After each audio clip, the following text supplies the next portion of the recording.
ஐயனார் துணை சீரியல்ல இனி எபிசோட்ல என்ன நடந்திருக்கு அப்படின்னு பார்த்தீங்கன்னா, இப்ப நம்ம சோழனும், நிலாவும் வந்து பார்த்தீங்கன்னா, உயில பத்தி தான் பேசிக்கிட்டு இருக்கிறாங்க. ஒரு வேன்ல உட்காந்துக்கிட்டு, எப்படி அந்த உயில நம்ம எடுக்கிறது அப்படிங்கிறத பத்தி தான். அது மட்டும் இல்ல, அந்த உயில் முதல்ல எங்க இருக்கு அப்படிங்கிறத பத்தியும் வந்து பார்த்தீங்கன்னா, நிலா பேசிக்கிட்டு இருக்காங்க. ஏன்னா, நடேசன் தான் தெளிவா சொல்லிட்டாப்ல இல்லையா?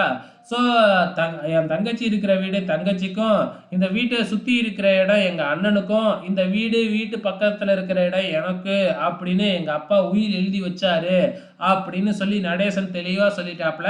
ஆனா உயில் எழுதி வச்சுட்டாரு. ஆனா அந்த உயில் எங்க இருக்கு அப்படிங்கிறது தான் இப்பொழுதைக்கு தெரியல. எல்லாருமே அதாவது நம்ம நிலா என்ன சந்தேகப்படுறாங்க அப்படின்னா, ஒருவேளை இது உங்க பெரியப்பா கிட்ட இருக்குமோ? உங்க பெரியப்பாவுக்கு கேட்டா தான் தெரியும்.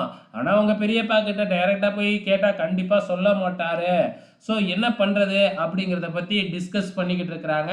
அதே நேரத்துல நடேசன் வந்து நேரா போயிட்டு அந்த வீட்டோட சீல உடைச்சிட்டு உள்ளார போலாம் அப்படின்னு முயற்சி பண்றாப்ல.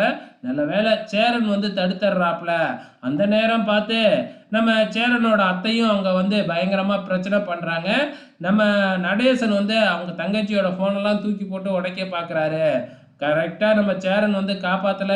போலீஸ் வந்து நடேசன அரெஸ்ட் பண்ணிட்டு போயிருக்கோம். நம்ம நடேசன அவர் இழுத்துட்டு போயிடுறாப்ல. இந்த பக்கம் நம்ம நீலாவும், சோழனும் வந்து பார்த்தீங்கன்னா, நம்ம பல்லவனையும், பாண்டியனையும் வர வச்சு அவங்க பெரியப்பா கிட்ட ஒரு டிராமாவ கிரியேட் பண்ணி, உயில் எங்க இருக்கு அப்படிங்கிற விஷயத்த தெரிஞ்சுக்கிறதுக்காக, நம்ம பாண்டியனும், நம்ம பல்லவனும் ஒரு முகமூடி மாதிரி போட்டுக்கிட்டு யாருன்னு அடையாளம் தெரியாம நேரா போய் அவங்க பெரியப்பாவ தனியா தூக்கிக்கிட்டு போய் வச்சு அடிச்சு ஒரு திருடன் மாதிரி விசாரிக்கிறாங்க. "உனக்கு எங்கெல்லாம் சொத்து இருக்கு? உன் சொத்து பத்திரத்த குடு" அப்படின்னு சொல்லி, "அந்த வீட்டோட பத்திரம் எனக்கு வேணும்" அப்படின்னு கேட்க, "அந்த வீட்டோட பத்திரம் என்கிட்ட இல்ல, என் தம்பிகிட்ட தான் இருக்கு" அப்படின்னு சொல்லிடுறாப்ல. ஸோ இப்ப பத்திரம் எங்க இருக்கு அப்படிங்கிறது தெரிஞ்சிடுச்சு இல்லையா? இந்தாண்ட ரெடியா இருந்த நம்ம நிலாவும், சோழனும் போயி, அவங்க பெரியப்பாவ காப்பாத்துற மாதிரி, அதாவது திருடன்கிட்ட இருந்து காப்பாத்துற மாதிரி காப்பாத்திக்கிட்டு இருக்கிறாங்க.